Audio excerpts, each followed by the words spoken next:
வணக்கம் மக்களே. இன்றைக்கி நமக்கு இந்த வீடியோவை ஸ்பான்சர் பண்ணுறது genreviews.online. மேலும் தகவலுக்கு genreviews.online போய் பார்த்து தெரிஞ்சுக்கோங்க. ஓகே, நம்ம வீடியோக்குள்ளே போவோம். இன்றைக்கி நம்ம பார்க்கக்கூடிய டாபிக் அயன் பாக்ஸ். அயன் பாக்ஸ்னால் என்ன? துணி தேய்க்கும் கருவி, அதை தான் பார்க்க போகிறோம். ஓகே, வாங்க போவோம்.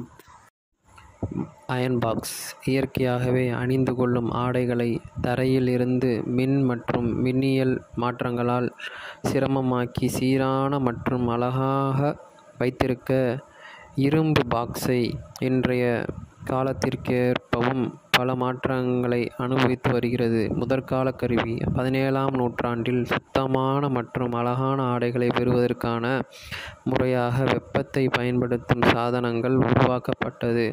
ஆரம்பத்தில் வெப்பம் அளிக்க பல்வேறு வளரும் கலங்களை பயன்படுத்தின. அவை நகங்கள் மற்றும் கல் போன்றவை. இரும்பு பாக்ஸின் பிறப்பு 19ஆம் நூற்றாண்டில் குறுகிய வடிவமைப்புடன் கூடிய இரும்பு பாக்ஸுகள் உருவானன.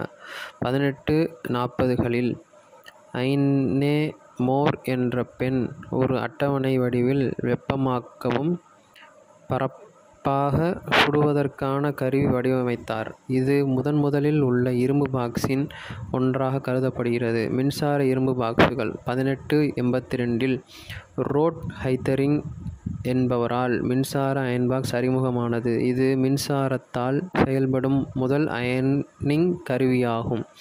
1920களில் மின்சார இரும்பு பாக்ஸுகள் பெரிதும் பிரபலமாக இருந்தது. மேலும் மின்சார வழியில் செயல்படும் வசதிகள் கொண்டவை. கேண்மை மற்றும் முன்வைத்தல்.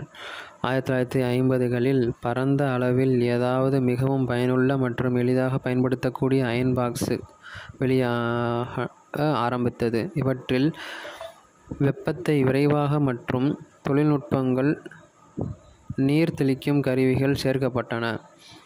நவீன அயன் பாக்ஸுகள். இன்றைய அயன் பாக்ஸுகள் மிகவும் தொழில்நுட்ப முறைகளை பயன்படுத்தப்படுகின்றன. சுய சீரமைப்பிற்கான வசதிகள் அலகு மற்றும் புறப்போக்குகளில் மாற்றம் கொண்டுள்ளன.